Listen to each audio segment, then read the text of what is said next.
Hello, in this jQuery video, I am going to show you how to actually combine events. So if you have multiple events and they have the same selector, you can combine them into sort of one little group, and this is pretty cool. So I'm just going to create an element, create a text area, and yeah, an empty text area in all fairness is fine. I'm happy with that. So what I'm going to do is I'll add some text in there, why not? So what I will do is, first of all, I'll just select it. So I'll do it individually first, just to show you. So say text area, and let's say on click, we are going to have a console log. So on click, we're going to have a console log. So console.log. And in the console, we're just going to log, what are we going to log?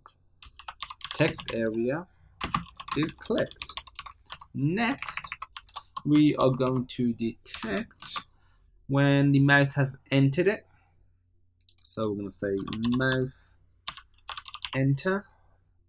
Ooh, need to learn to spell first. And for this, what I'm actually going to do is actually just change the CSS. So I'm going to do $diff.css,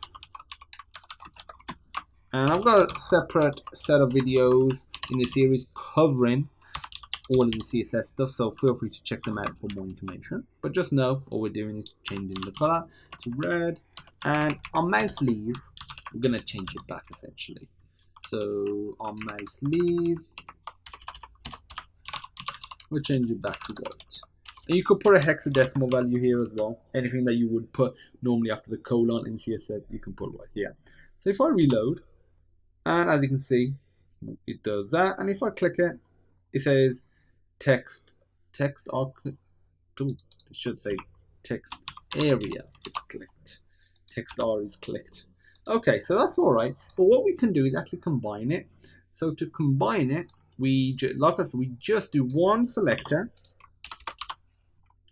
If you watched the video on binding and unbinding, that's fantastic. If you haven't, I highly recommend going and checking it out. In that video, I covered binding it with the .bind function, but I'm going to show you the .on function, which essentially works the same way, but this is the newer version of doing things. So I recommend using this version, but I wanted to show both methods. So what you do is do .on, you don't do a function, you do these curly braces, which just indicates it's like a group, there's going to be some code here.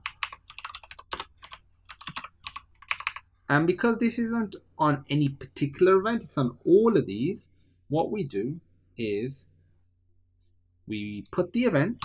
So the first one is click, then we put colon, then after this is where we put our function. So after this is where we put our function, so I will copy that, put that there, and I'll indent it. Now we just put comma, so we put mouse enter, colon, same again. So if I copy that, paste it right here, and there we go. And you put comma. So you always put a comma when you want to put another event. You could theoretically have this, like all on one line like this as well. It just doesn't look very nice. This is just a lot easier to be able to see what's happening and what the code is doing and the overall flow of it. And I forgot the little starting part, which is mouse leave. And now that's all done. Yep, that's all done. You don't need a comma for the last one. You can have it there. It won't actually prevent it from running. So that's totally up to you. So you might just want it there. So for the next time you put another event, you know it's already there and you won't cause any errors. Okay, just to make sure it is definitely working with this new combined multiple event, we're just going to say epic multi event, and for the background color I'm going to change it to yellow instead, and I'll change the back, I'll leave it as white. That should be enough to showcase that it's working. As you can see, it's yellow and white, and if we click it, epic multi event. So that is how you do multiple events using one selector. Really useful. If you have any questions, feel free to pop me a message, because we covered quite a lot in this tutorial. And as usual, I look forward to seeing you in the next video.